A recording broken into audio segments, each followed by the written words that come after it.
It's Friday. I know, isn't that weird? Hey, thanks all of you for turning up. This is an unusual day for us. Going to be for the next couple of weeks, but you're here. I'm here. And of course, if you're not here right now, then you're watching it on the archive, and it doesn't matter what day this is. At any rate, you have found ADRAMADA, another Dave Rush Ask Me Anything digital alchemy, and I am the aforementioned Dave Rush. We get together once a week, new term or so, to talk about tech. What's tech in the news? Still projects. Let's talk about some specific technology. Excuse me, hiccups already.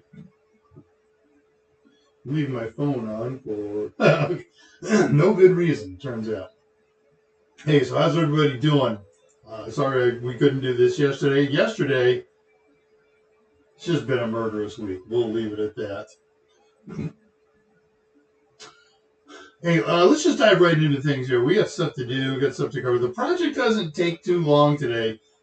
It's a fascinating project. We are in part 2 of a 2-part series talking about the network time protocol. Last week on the Thursday show, we introduced NTP, the hardware, the infrastructure, the difference between clients and servers, the stratums. We talk about the underlying concept of network time protocol. Today, we're going to apply those. We're going to build an NTP client, and then we're going to build an NTP server. And they are so close together as to be almost immeasurably different. So what do we got here? If you're watching this not live, we did this on Friday instead of our usual Thursday, August 30th. Tomorrow, my time, is Saturday, August 31st, and the beginning of a 3-day weekend in the U.S. as we celebrate Labor Day on Monday.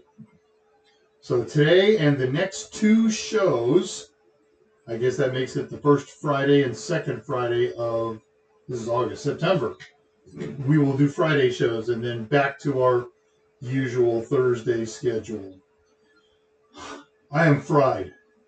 I am so fried. It's been an insane week. It started out with 1 or 2 gigs and it exploded into 6 gigs in the first 4 days, Monday through Thursday, and 1,400 miles. So there was 2 days where there was 1 gig a day, and then 2 days that had 2 gigs a day. One of them was about 150 miles apart, and the other one was only 15 miles apart. But it's nuts. The long distance one, there was 5 hours, 6 hours between the two, maybe not that much, but whatever. One was at 10 a.m., 150 miles away, and then the other one was at 4 p.m., 100-mile drive to get to it. So plenty of time. It was a snooze.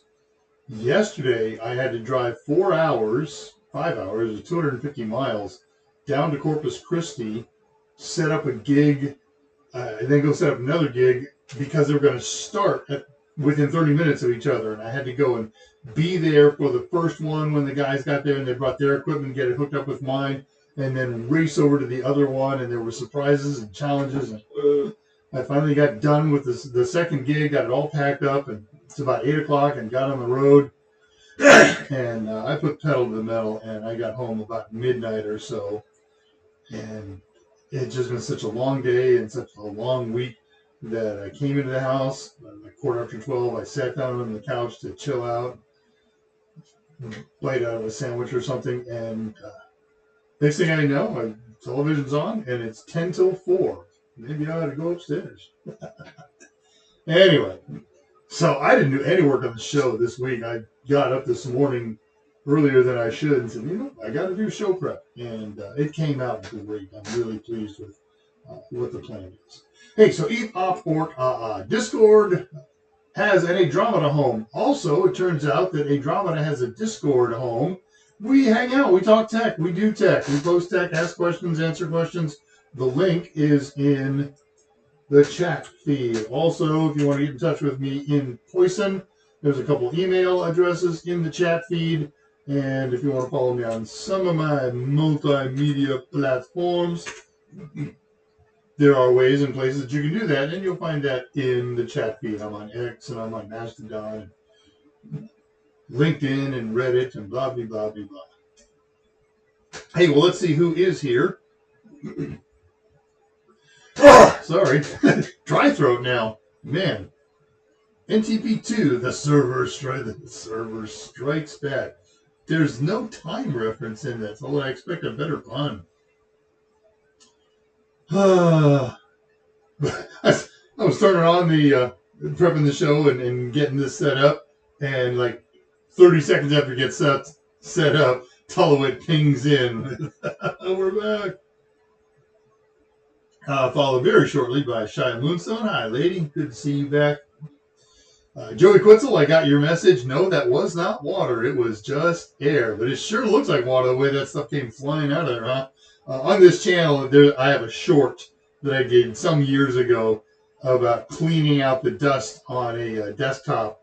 And I took it outside and used a traditional compressor, pretty heavily reduced, of course, but it was a dust monster. I'm very glad we did that outside. That's right. Joey doesn't usually make it live on the show because Thursday is no good for him, but Friday a little more flexible.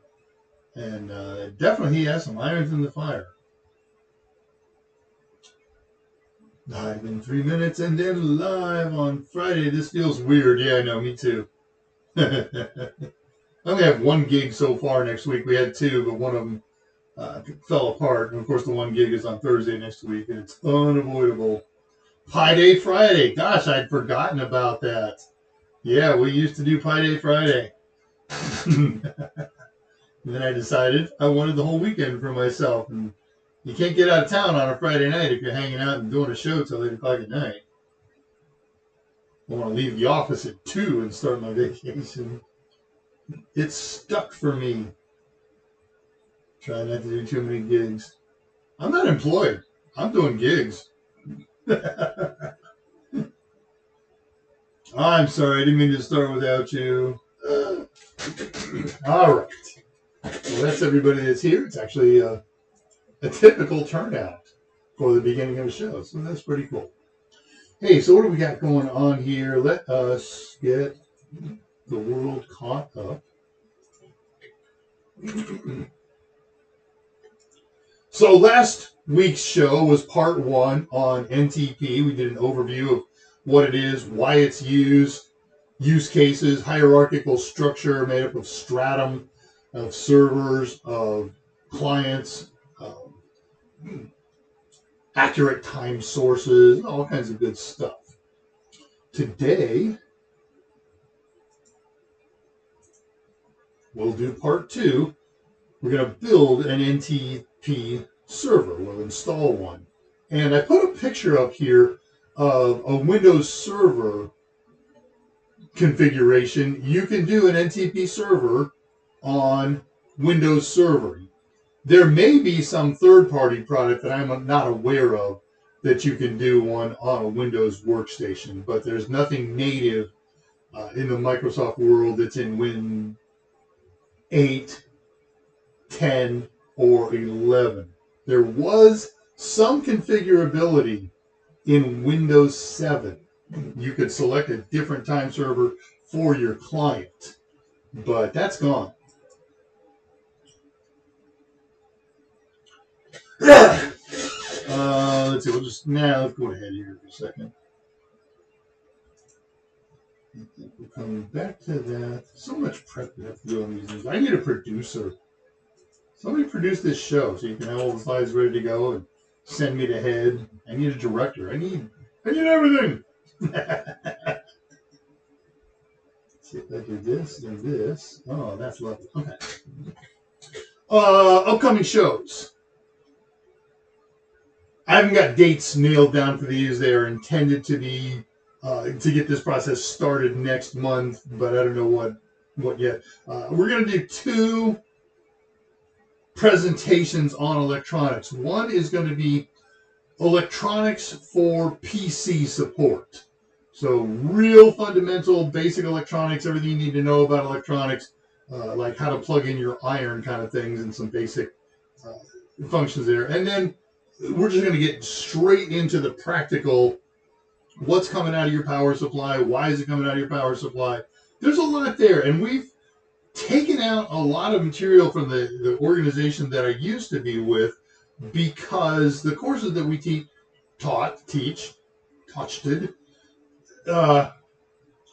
pulled out a lot of objectives that required greater depth of knowledge. And that's fine if you want to study to pass the test, but if you want to understand the technology, that's what I want to do. That's where I want to get you.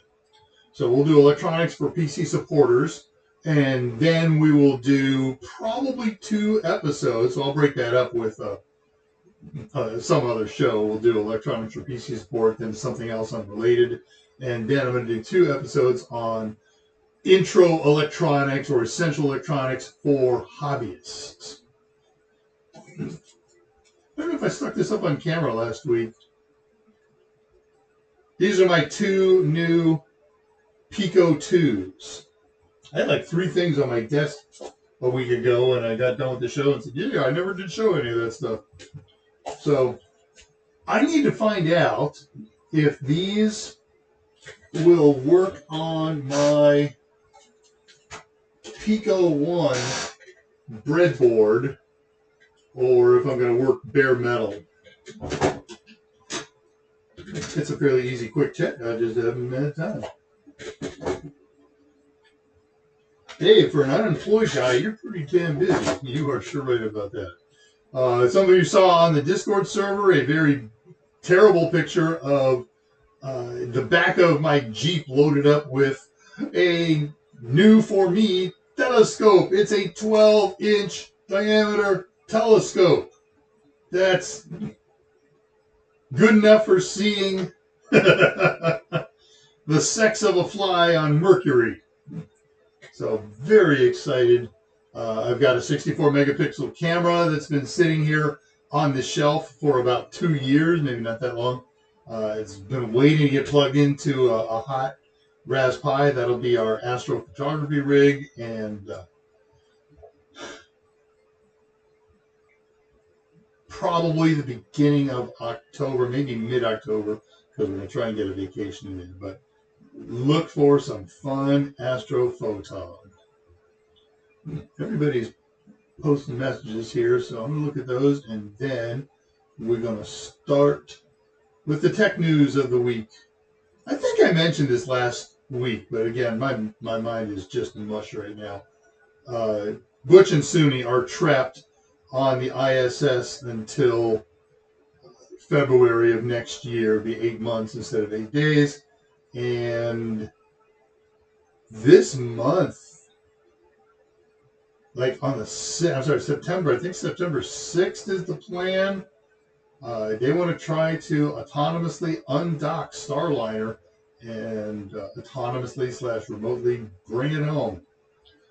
Right now, given the very little technical information that NASA exposes, I think it's going to burn up. I'll change my vote in a week or so if necessary, but given what I know and given what they won't tell us, I'm feeling burn up. All right. What are you guys talking about, doing, thinking, drinking? Drama Friday. Yeah, memories. That was good stuff. So what do the magicians say to the fishermen? Pick a cod, any cod. If you are not hanging out, if you're not a member of our Discord server, do it. Do it right now. Pause this. If you're watching this on archive, go up to the top of the feed, click on the invite link to the ADRAMADA Discord, and join it, because there is so much stuff that's going on there. Jason is a card tosser from way back, and he kind of gave it up, but he tosses those 50-yard and plus cards and cuts heads off of small mammals. And he has suddenly found a treasure trove of decks of cards and is fully getting back into it. So we have to expect card jokes. Where would I go with that? I would have made that a Boston joke. Pack the card in the yard with the cards. Then go back and take cards. There we go.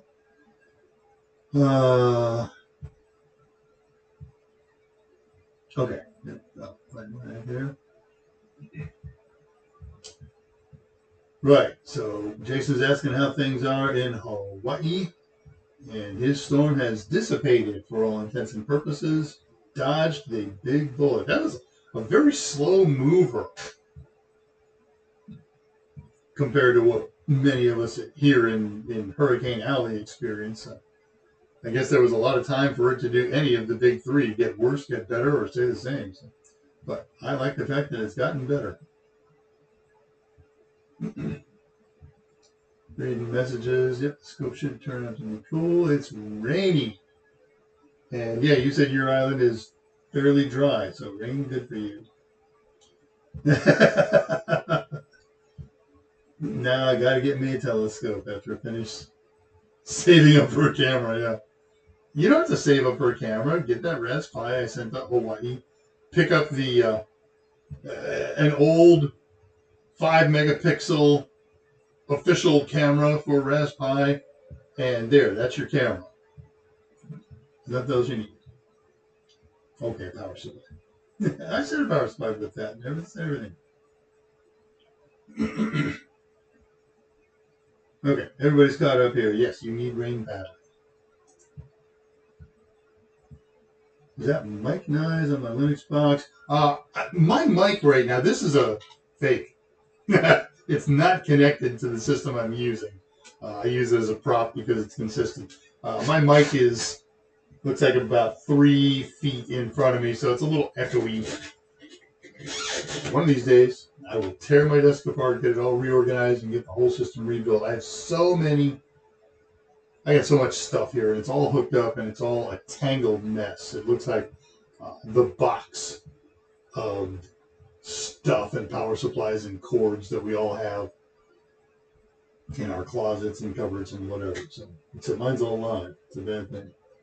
All right, back to notes and funness here. Transition this.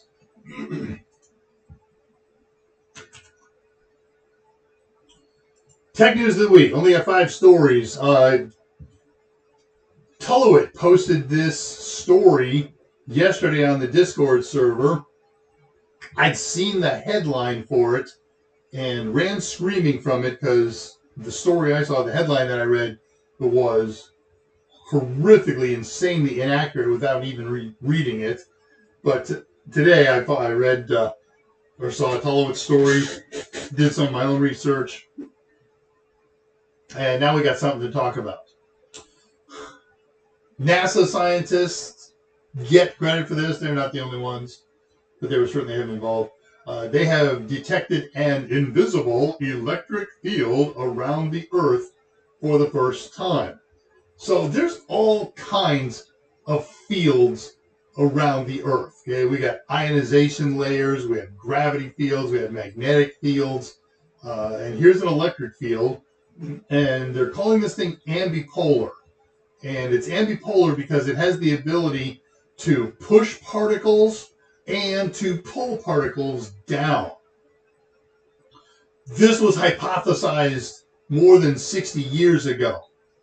And God, I don't know what year this was, but during a manned space mission of Earth orbit, they detected some particles that were flying away from the Earth that wasn't explainable by any known planetary mechanics.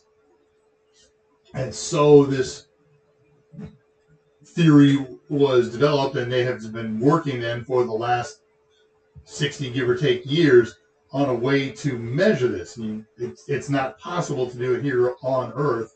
It's got to be done from space, and they finally got the right instruments and the right equipment, the right orbital equipment and so forth to pull that off. The thinking any planet with an atmosphere should have a similar ambipolar field. All right, I'm not going to get into the science of it because, quite frankly, I don't have a strong hand around it yet. And I think for whatever information is going to be available right now, this is brand new research, or just for the first time measured this weak field by comparison to all the other fields around the Earth. So it's going to take years and years and years of data collection and observation before they can start making real science and real sense of this. So I'm not going to read all that stuff. I'm just going to go down here. If you want to look it up more for yourself, look up ambipolar, AMBI, all one word, polar field, newly discovered, something like that. Here's what I want to mention. There's kind of two little factoids here. This first article that I read, the headline says, NASA discovers new fundamental force. No, NASA has not discovered a new fundamental or elemental force. It is a planetary field. Okay, there are 4 fundamental forces in physics, and nothing has changed. Those 4 forces, if you care, are gravity, weak nuclear, sometimes just called weak force, strong nuclear, and electromagnetic force. So this is not a new 5th type of force in the understanding of nature. All right, enough of that nonsense. SpaceX is about to launch an all-civilian crew. I think there's going to be 4 on a daring orbital expedition. On Tuesday is the plan to launch. This is a mission that's going to go way higher than ISS, which isn't all that high. It's only a couple hundred miles. Thank you, Lilu. 220 miles, 260 miles, something like that. It's almost in low Earth orbit. These guys are going a little over 400 miles up. Do I have that in my notes? Oh, no, they're going, peak is going to be 870 miles. So we haven't been up that high since Apollo. And they're going to do 40 experiments. And this is an all-civilian crew. This is not a NASA crew on a civilian ship. So this is commercial space taken to the next level. This is that level that's just a couple steps before commercial space goes and colonizes the moon or Mars or something. Anyways, they have these 40 experiments, and one of them is going to be a spacewalk by each of the crew. So you got 4 people. They're going to send them out in crews of 2, and they're not going out very long. They're going to be out there for 20 minutes apiece. But there's a couple interesting things about this. One, that high up, it's a high radiation area. So this walk is not to accomplish any particular vacuum-oriented experiment. It's to test the suits. So how do they handle in this high radiation environment? They're, you can see, much thinner, much more workable, at least on paper and in what they've been doing here. They've been wearing these things when they go up in Dragon, but it's much less bulky than the current NASA suit. It's going to be interesting. That's piece number 1. And what else? I had something else interesting to say about that. Oh, yeah. So this is really cool. So we're going to send 2 out. It's not like the space shuttle where there was an airlock that went to the cargo bay. You go into the airlock, you seal it up, and the rest of the cabin is all pressurized and everything. There is no airlock on the crew craft. So when they open up to space,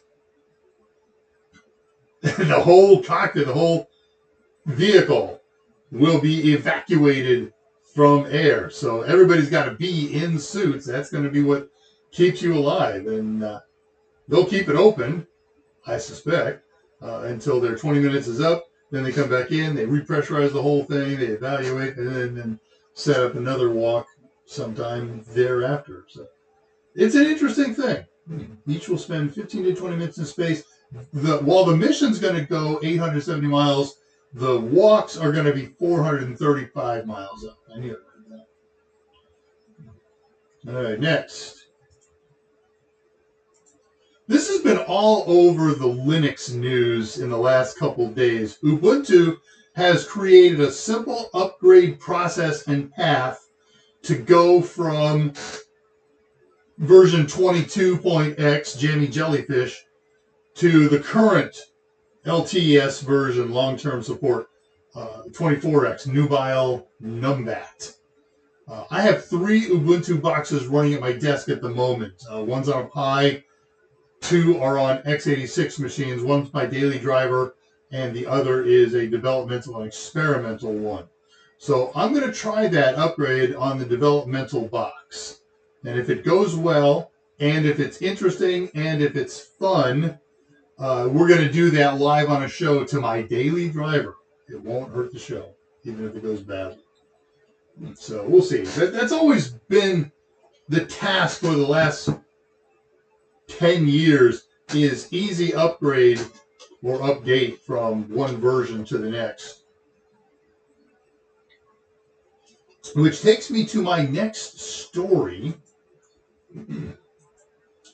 LinkedIn has been using CentOS 7 on their servers for however long it's been. CentOS support died about a month ago. Still works, but no new patches, no new nothing. The Red Hat people, the Alma people, the Rocky people, the Fedora people, they have all been banging on the doors and windows of folks and companies and organizations that operate CentOS, saying, here's our product, it's a bit-for-bit replacement, and here is the upgrade. And nobody has a single-step upgrade. You got CentOS 7, the current shipping product of all of those enterprise versions are version 9. And nobody's got a way to go directly from version 7, CentOS was an enterprise Linux, to version 9. There's an intermediary step where you have to go to somebody's 8, and then you got to stick with their product, which is something you probably do anyways, to go to 9. And lots and lots and lots and lots and lots and lots of folks are doing that. Except, shockingly to me, LinkedIn decided to go with Azure Linux. I don't know why. I'd love to hear the backstory on that. They get enhanced security. They get AI features. Is that what they really want? Just native AI built into Azure Linux? I don't know.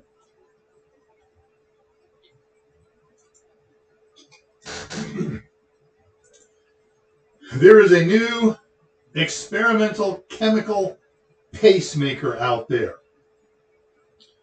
Nanoparticles, injectable into the heart or into heart muscle with a super thin, tiny gauge needle, thinner than a human hair, as they say. And the concept here is this stuff, when it's been injected and it's around the warm environment of the heart or whatever, it gels and it forms an envelope, and it functions as a pacemaker, basically to solve arrhythmias. It's not a long-term solution, but it's called, we've got to transport this guy. He's arrhythmatic, and we're going to stick him in the helicopter.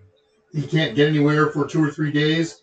This will stabilize the patient until we can get him into a better care facility.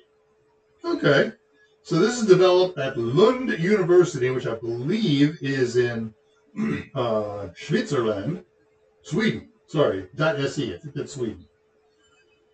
And what happens is after 5 days, this thing just dissipates into nothing. No trace left in the body, they're saying.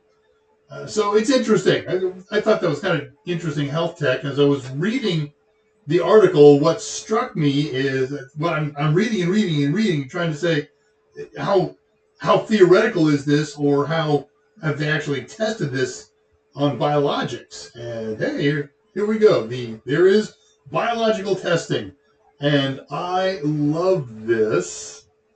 I'm going to read you one very short paragraph here. So far, these experimental studies have been on small animals, zebrafish, and chicken embryos, following the blah blah blah rules of testing to avoid. I'm just zebrafish and chicken embryos. I read that and I'm in a foggy mind all day, and I just kind of stared at it and spaced out as I thought, how did that manifest? Were scientists sitting around and saying, we're ready to test, Sven. I know, Magnus. What do you want to test it on? Well, we can't do it on people first. There's a fish tank. There's some zebrafish there. Let's try it on a zebrafish. So they tried on the zebrafish, and hey, zebrafish didn't die, and maybe they had the ability to monitor and measure. Okay, now what do you want to try it on? No. Well, we got some eggs. All right, let's try it on an egg. I would love to be in that conversation. So next phase is larger mammals, pigs, which have a lot of heart activity similar to humans. They use pig valves in humans for those who can tolerate it. All right, that's all it is that's fit to print. And right on schedule to get started on our project, which is actually going to be pretty quick. We're going to finish on time. Let's see what you guys have been saying whilst we're doing that. Okay, you're not hearing much background noise. Yeah, the mics in here, all mics that I have are good. And the systems to which they're connected, they don't generate much background noise. Yeah, it's tinny, it's ringy. That's definitely, it's not a quality mic. I got 3 days off, and I'm not doing anything professional, so maybe I'll do that. Oh, that's not true. Tomorrow night, I got a DJ gig tomorrow night, 8 to midnight. It's a 1-year-old birthday party. Now, obviously, I'm not going to DJ for a 1-year-old, but it was really cool just to play Wheels on the Bus Go Round and Round and Patty Cake all night long. But obviously, this is for all the young parents and their friends and their parents and grandparents and so forth. But, I got a lot of prep to do to get ready for it. Anyway, that's the only thing professional going on this weekend. A friend tonight asked what I was up to tomorrow. I said, organizing my home office. Nice. Me too. All of us, I guess. The new force is Lilu. Okay. I haven't run across that name, and I'm not getting your pun if there's a pun there. If you make your pop out a little bigger, you'll be in the NASA suit. Senor Rush, ready for the flight to the moon. You know it. I would so go right now. Kids out of country, wife's out of town, NASA calls. Be ready, we're picking you up in a limo in 14 minutes, in 4 minutes. I already said my goodbyes. I'm on the way. That was actually true. I wonder at this stage of life if I would say yes. Postal Service, they say it's possible. All right, I'm not going to repeat my postal observation. You want to see my notes on the post office or lots of other stream of consciousness? They're on X and they're on the Discord server. Have you ever seen an Alien movie yet? No, this weekend. Tonight is my best chance, and backup is Sunday night. Pick an animal, any animal, and the lucky card is after the birthday and the kids go to bed, the real party begins. Yeah, and that kid's not even going to be awake for it. Probably not even going to be there. Aunt Janice, would you watch the baby? We're going to a party that we're throwing. All right, well, let's talk. Let me get this ready.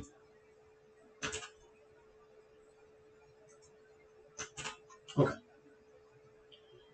Let's talk part 2 of NTP, installing and configuring a local network time server. Equipment. Again, there's nothing native in regular Windows to do this. You can set up an NTP server. in a Windows Server box.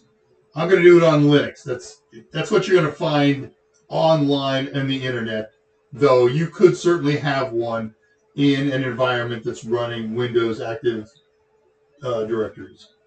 And so that's it. We need an Ubuntu. We need a Linux host. I picked Ubuntu, and that's it. We'll give away the secret on it. The default NTP client in most Linux boxes is a program called TimeSyncD. And you can check the status of TimeSyncD by running a system control command.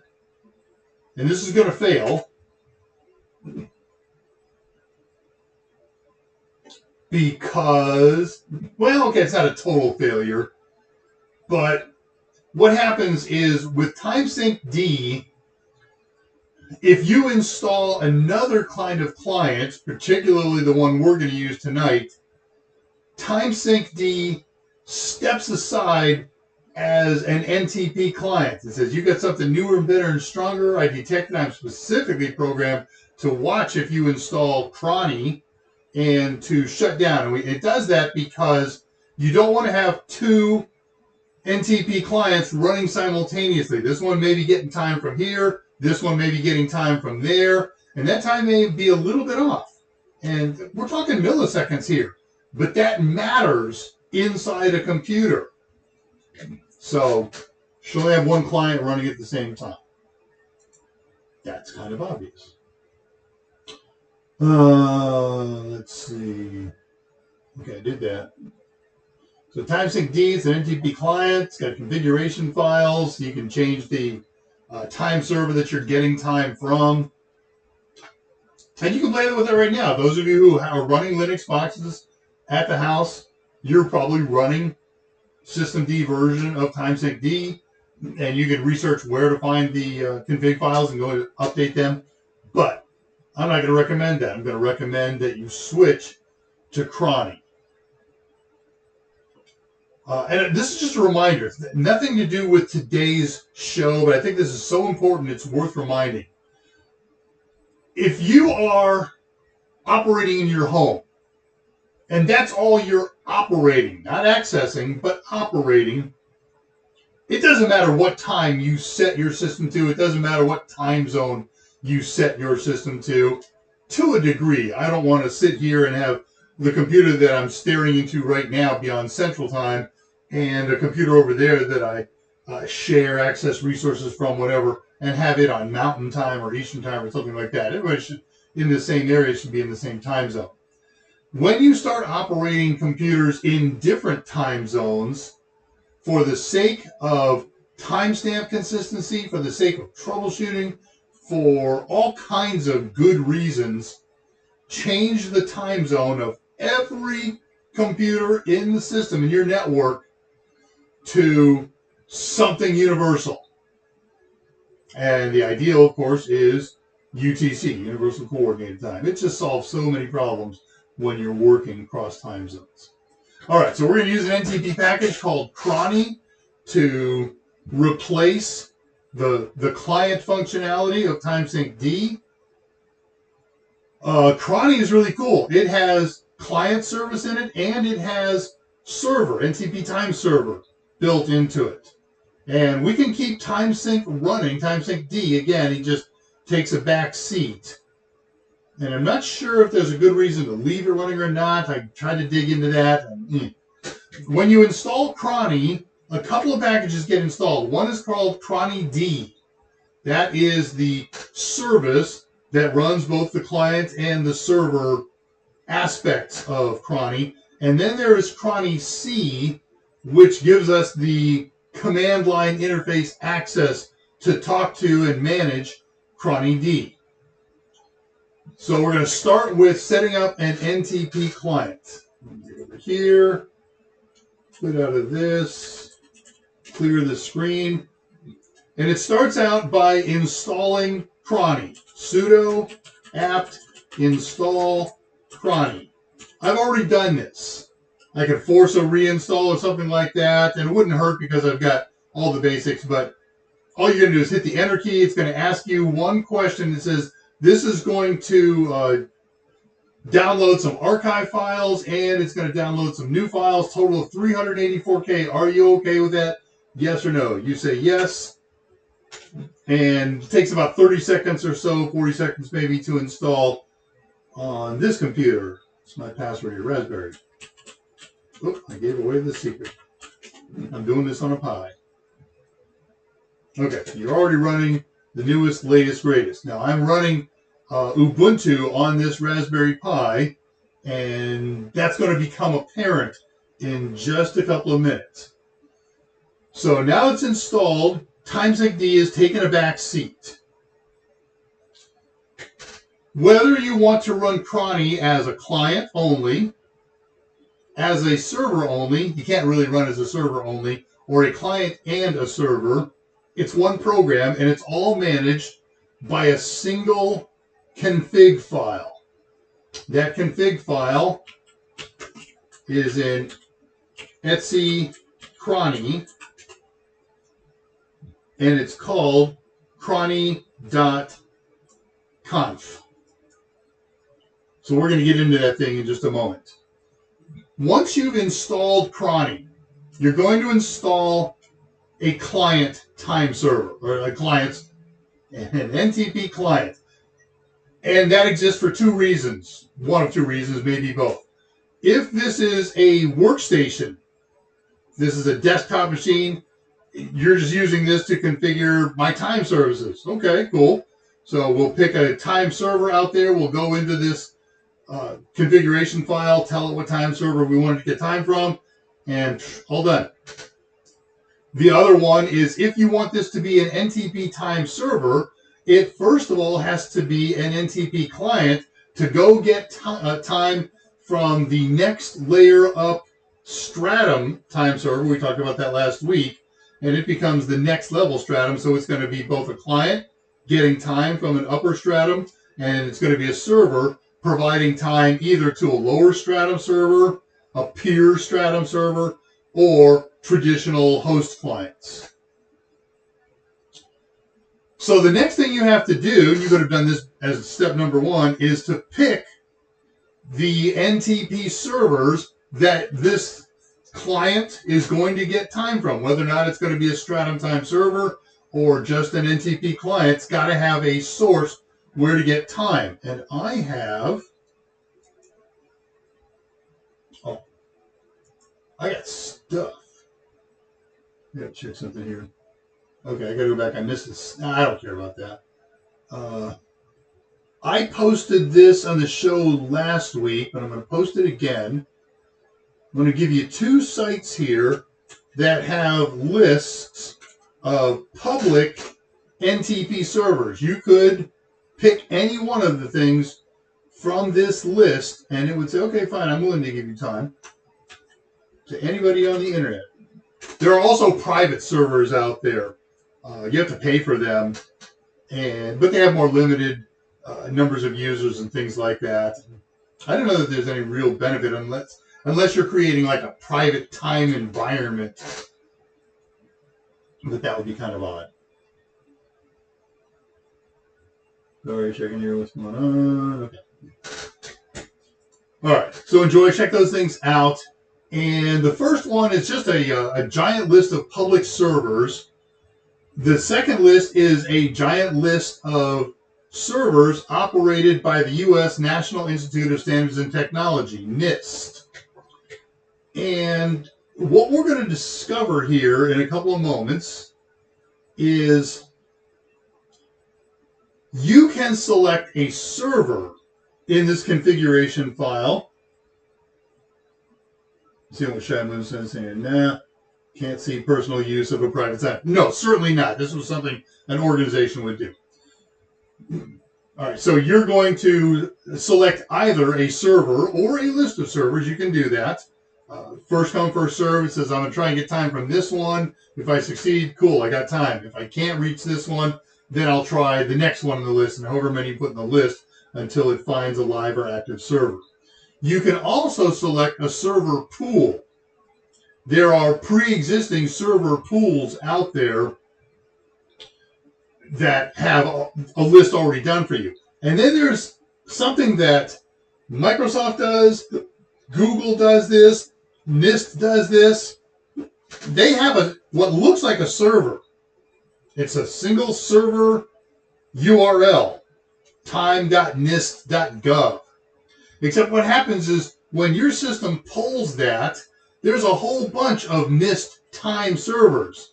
And so let's do this. We'll put the servers over here. So here's some time clients, and he calls up and says, I need time, time.nist.gov. And he says, okay, the last time I gave somebody time, I hooked them up with server number 1.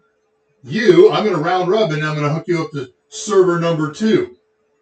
And that's what NIST does. It takes all these time servers, and every time somebody requests a connection to what it thinks is this, he's going to get a connection here. Google does the same thing. Microsoft does the same thing. So you set it up as a server, but you're getting a pool of them, and that's kind of cool. All right, let's go take a look at the configuration file and what's in it. When you install Cronny, it sets up a default NTP client that works out of the box. So we see a lot of comment lines here, and I'm not going to go through every line. This says where the configuration directory is to hold config files. And hey, look at this. Here's some pools. Now, this came out of the Ubuntu repository, so that was customized. This config file was customized to use Ubuntu resources, and it says, I'm going to give you a set of 4 pools to work from. So if this client says, I need time, he calls that first pool, and that first pool tries to give him time from one of the many servers within that pool. And if it doesn't work, then we drop down to the second pool, pool 0, and pool 1, and pool 2, and so forth. You could also change this to server. And then you don't even need to put any names or numbers here. How about time.windows.com? iBurst is just a little modifier that says get time quickly when there's a change detected. And then there is no max sources on here because it's not a pool. Well, I'm not going to do that. I'm going to leave things as they are. Here's the Ultimatus fallback. It tried all your pools, it tried all your servers, and it failed. Well, in that case, we've got a DHCP type process that says, I'll try to find you a time server. So in this instance, if all these Ubuntu pools are unreachable, he's going to try and find some other source. And there's a list of possible sources over here in Etsy Cronny, and there's a key files in there. So if you set up certain time server locations, you have to provide an access key to get to it. Don't care about this. All right, this one's important. Here's what happens in the process. I'm going to go ahead for this. I want to talk about this for a moment.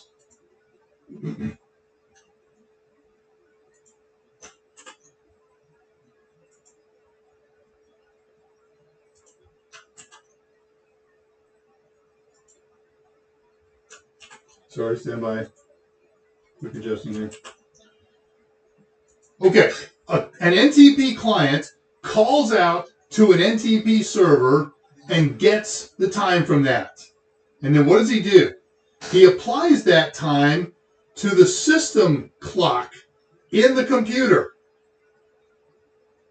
Cool, I'm synced. And that way, if you become disconnected from that time server, that's all right. You've got a close approximation of the time you got. And there's the problem. That thing is keeping, hopefully, really accurate time. Your clock in your Asus motherboard and your HP laptop is not as finely timed as the ones in real-time servers. Their clocks will drift a little bit over time, very slowly. But what happens is every time your machine calls out, it has to call out on a regular interval and say, what time you got now? he's going to check and see what the time differential is from the local clock to see if it's drifted. And he's going to save that drift value and update it every single time he checks the time so that he has a nice consistent drift calculation, so that if and when we lose contact with an NTP server, the NTP process, the client can look at the clock and say, here's the last time I got time from it. Here's the drift differential. Add a certain amount of microseconds per hour or subtract a certain amount. And that way he can apply even more accurate time until it gets back in touch with the NTP server. So that's what's going on. Let's go back to this file. Here, we identify the location of the drift file. It's in varlib cronny.drift, and that is real-time updated all the time. Where do we save keys and cookies? Some file there, don't care about that. You can enable log tracking, and if you do, this next entry is where we're going to maintain that log. This one says we're going to set a ceiling that if drift ever gets too far off, to ignore the drift calculation because it's bad. And so that's that max update skew in seconds or milliseconds. I don't even know what it is. We're using real-time clock sync, which is normal. Update step changes in whole seconds or 3 whole seconds. If they're that far off, you can make it much tighter than that. And I'm not getting into all that stuff. All right, so that's that file. This file determines no cancel. Control C. Control X. No. There we go. Don't want to save any changes there.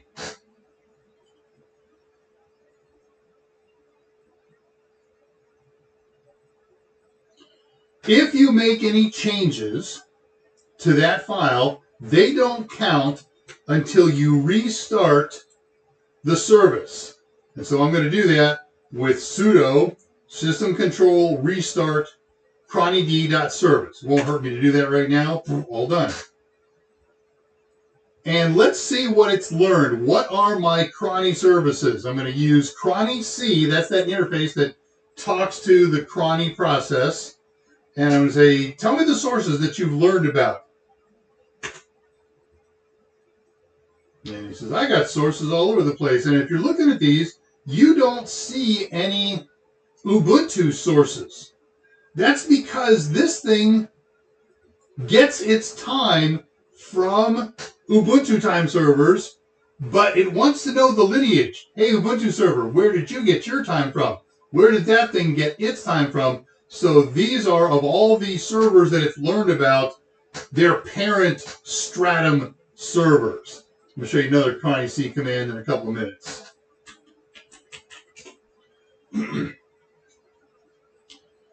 If I want to know more information about those servers, I can run another cronny C. Instead of cronny C sources, I'm going to run cronny C source stats, one word. And here we get frequencies and skews and time offsets and what their standard day time is. I don't understand all of this. I haven't read that far into it. I just wanted to get you far enough to make a simple NTP server, which we haven't done yet. Right now, all we've got is an NTP client. So let's turn this thing into a server. This is a computer. It's a Linux box. It's got a cronny-based NTP client in it. Now I want to convert it to a server. The server has to have a client in there, unless it has a built-in time source, like a direct connection to an atomic clock or a GPS receiver or a rubidium timing device, something like that. But we're going to use the traditional way. It's going to get time from here, and it's to become a next stratum server and provide time on down to a lower stratum server, a peer stratum server, or traditional host clients. So I'm going to go back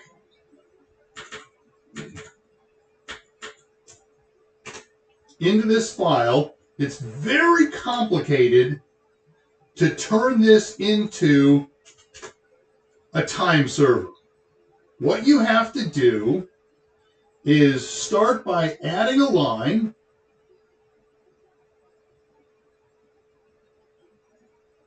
Here it is. Now I'll just type it in manually here. Stop it.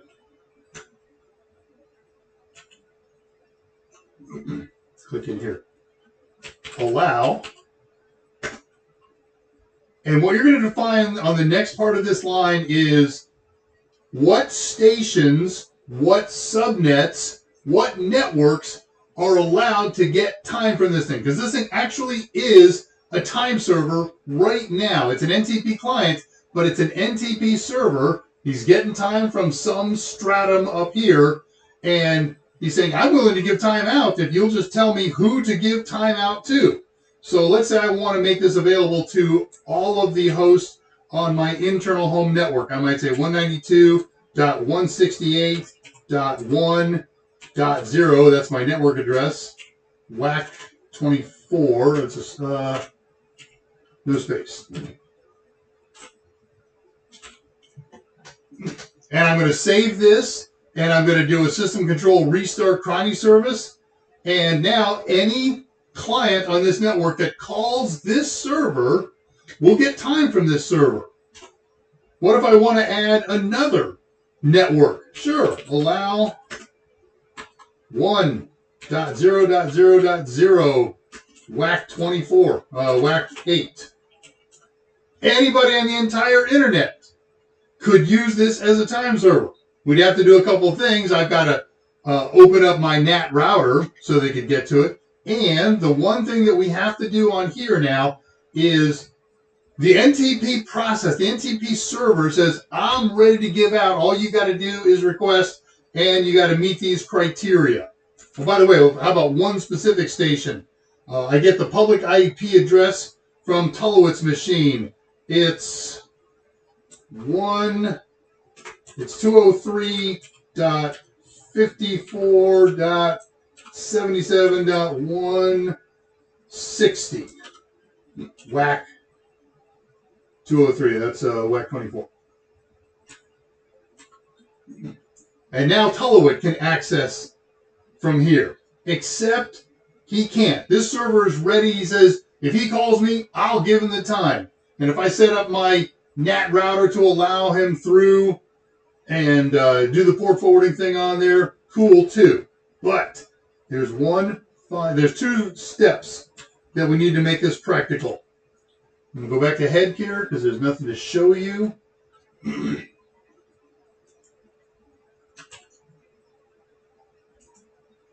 No particular order in these steps. So one of the steps is to open the firewall of this host to allow port 123 or NTP, depending on how your firewall is configured, access.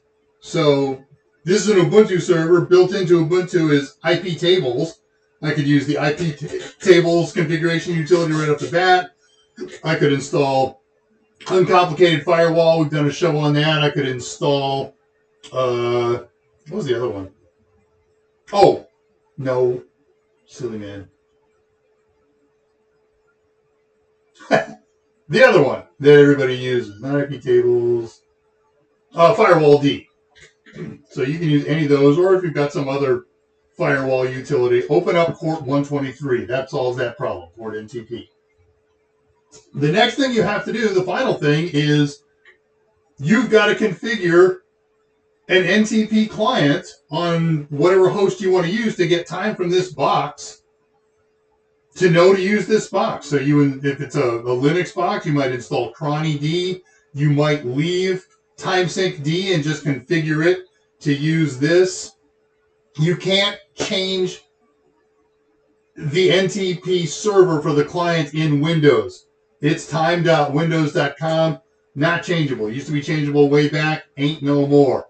I don't know if you can do it with Mac. It seems like you should be able to, since we can get to terminal and you can probably install something like cronny, but I didn't dig that deep into it. So folks, that's it. You want to make an NTP server. Easiest way is a Linux box. It's practically simple, at least to make a basic one. And that's you install cronny, and you go into Etsy, Cronny, and edit cronny.dep. That's not all there is to a complicated or sophisticated one, but everything I've showed you here today is enough that you can make a simple one, and the documentation is complete and it's clear, and you could map out and define a very sophisticated time sync services network, and it's pretty simple to modify those files. If you want to go back into the days of the show we did on Ansible, you could sit down at one desk and turn 500 servers into Stratum servers and define who gives and who gets, and with a single stroke, update all of them. Oh, and you can do the same thing with many clients. That depends on how you got the client configured. You may have to send that out as like a bash script or a batch file or something like that to get those folks to update. But it's not super challenging.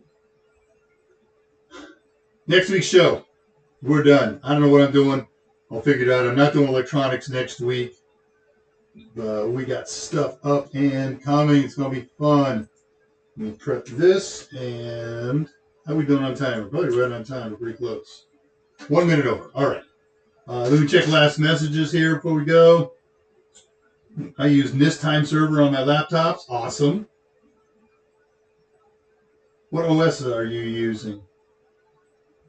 Continental Network Time Drift. CND. Okay. CNT. So is the time in my PC just a pseudo clock? The time in your PC starts out from the real-time clock that's on your motherboard, and then all modern operating systems, Windows, Mac OS, and Linux, they have an NTP client in there and a server to which they refer. They call that up during boot up once they get network access, and they update your real-time clock, and that's where you primarily get your time. But every typically 11 minutes, depending on the configuration, your NTP client will make a phone call to the NTP server, find out what time it is, update your clock, log the differential, the drift time. So, is it pseudo clock? Somewhere in there, certainly something hybridish. Hope everyone has a good weekend. Absolutely, because they beat me to the punch there. If you're in the U.S., enjoy your 3-day weekend. If you're not, enjoy your usual weekend. We will be back next Friday. I will be off on the Discord server throughout the weekend and all my usual reachable places. I'm not normally in the office on Monday anyways. Beach day. Outstanding. Okay, well, let's wind this puppy up. That seems backward. If you wind a puppy up, it's going to go on and on, right? I have made myself some humor. I wish you all a great rest of the week and a great weekend. Take care of each other. Take serious steps to stay healthy, and if at all possible, call or visit your parents. And never forget, technology is great, but the greatest resource we have are you and I. And with that, I bid you good night. I'll see you on ADRAMADA next Friday and the other platforms that I'm on. Until then, remember, how you do anything is how you do everything. Eep, op, ork, ah, ah.